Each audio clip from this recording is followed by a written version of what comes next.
Hello and thank you for stopping by Ballistic Barbecue. On this video, I'm going to be making a Greek style kind of lasagna called Pastitsio. I'm sure I butchered the name. Let me know how I'm supposed to pronounce it down below. And I'm going to be using the Primo Oval XL. It's going to be awesome. Let's get going.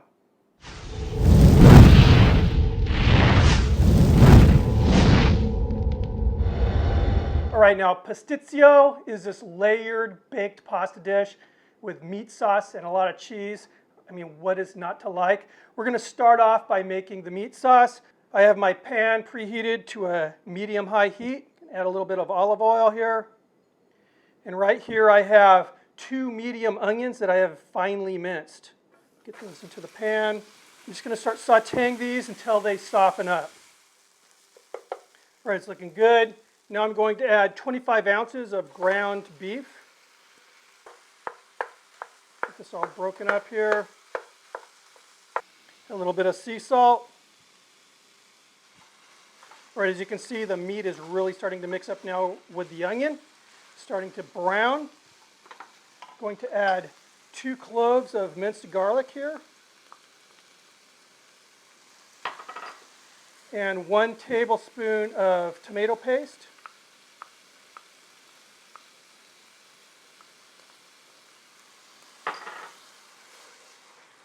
Okay, as you can see, that tomato paste is incorporated throughout. Now I'm going to add just about 6 ounces of red wine. I'm using a Cabernet Sauvignon, but you can use whatever red wine you want. I'm going to mix this up really well. And I'm going to allow this to simmer until the wine evaporates.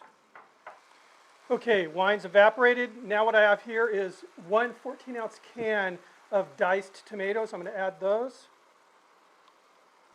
1 stick of cinnamon, 1 whole clove, and a whole bay leaf. I'm going to go ahead and get these mixed in. Okay, we've brought this up to a boil. I'm going to turn the heat down to a simmer. Now I'm going to put the lid on, and we're going to allow this to simmer for about 30 more minutes. All right, it's been about 30 minutes, and as you can see, most of the liquid's gone. Now I did try this just a couple seconds ago, and it does need some adjusting with the seasoning. I'm going to add just a little bit more salt.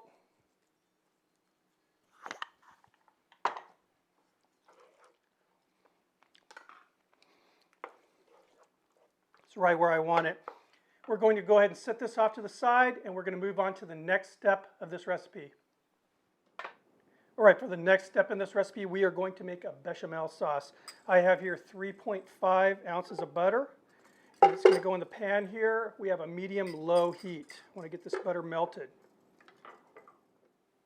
All right, the butter is melted, as you can see. I have here 3.5 ounces of flour, just regular all-purpose flour. I'm going to get this in here. So you want to do a 1-to-1 ratio when you're making a roux. And I'm going to whisk this until it's a nice paste. It looks good. I have here 3.5 cups of warm milk, and I'm going to add this in just kind of in increments.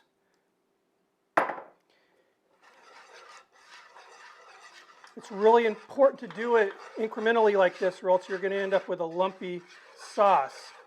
You can see that flour just sucks it right in.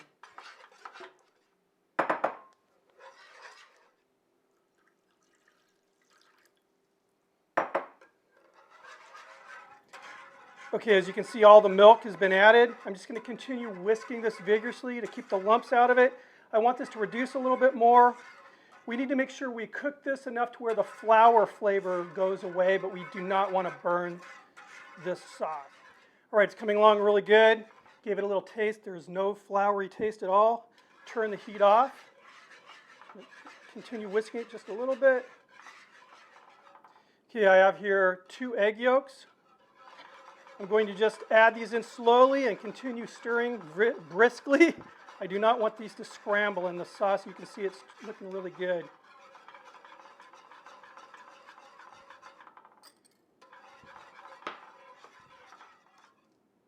Add a nice pinch of salt here. Some freshly cracked pepper.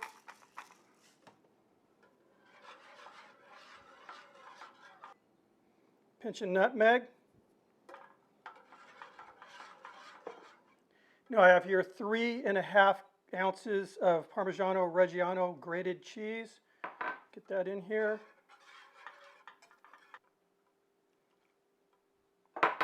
Smells fantastic. And I just want to continue stirring this until the cheese is fully melted, and we'll move on to the next step, which will be very quick. Then we'll start building this up. Right, I have here 4 ounces of crumbled feta cheese,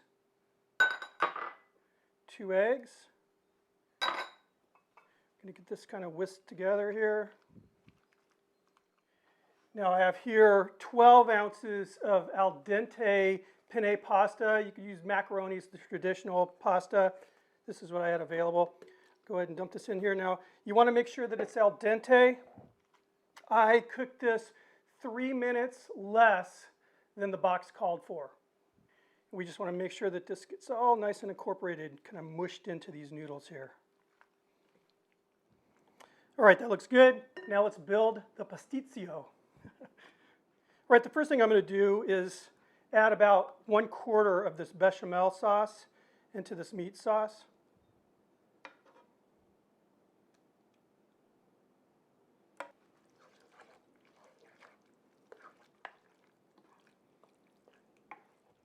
All right, I'm using a large cast iron skillet here. I've got it coated with butter. Normally you would use like a lasagna tray, but I'm going for the cool factor, and also I think it's going to add just a really nice crust. So I'm going to layer the noodle mixture down at the bottom. All right, now we're going to layer on some of that meat sauce, more of the noodle mixture, that meat sauce, the bechamel sauce, and we're going to top it off with some of that grated Parmesan. Looks killer. I have the Primo all fired up, ready to go out in the patio, so meet you outside. All right, the Primo is preheated to 375 degrees.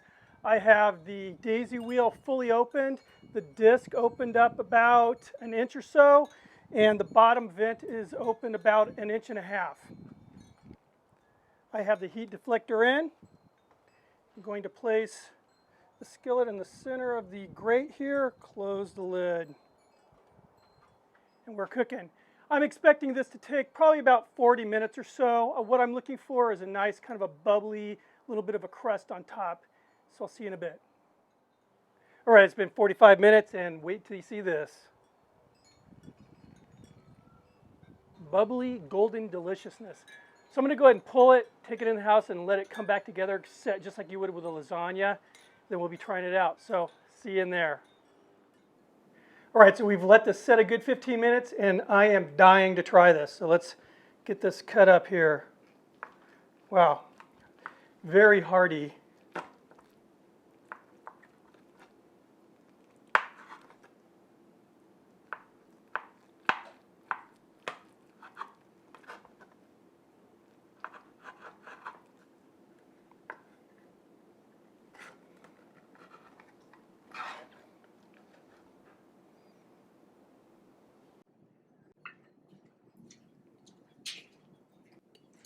Well, it looks beautiful, and wow, it just smells so, so good.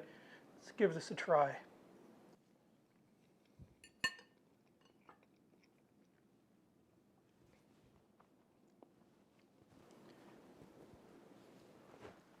Wow. First off, I'm a huge, huge lasagna fan, and this is definitely kind of lasagna-esque, but that bechamel sauce is just so, so creamy. And I'm actually picking up little notes of that cinnamon and the nutmeg coming through, which is kind of cool. And I got to tell you, when the camera goes off, I'll be piling this onto a nice piece of French bread and just cramming it into my face. Anyway, guys, thank you for stopping by. A huge, huge shout out and a thank you for the folks at Primo Ceramic Grills for making this video possible. Got links to their site, to their Facebook, and their YouTube channel down below. Check them out. Check out their channel because there's some exclusive videos that I've done for them over there. So I'd appreciate a sub.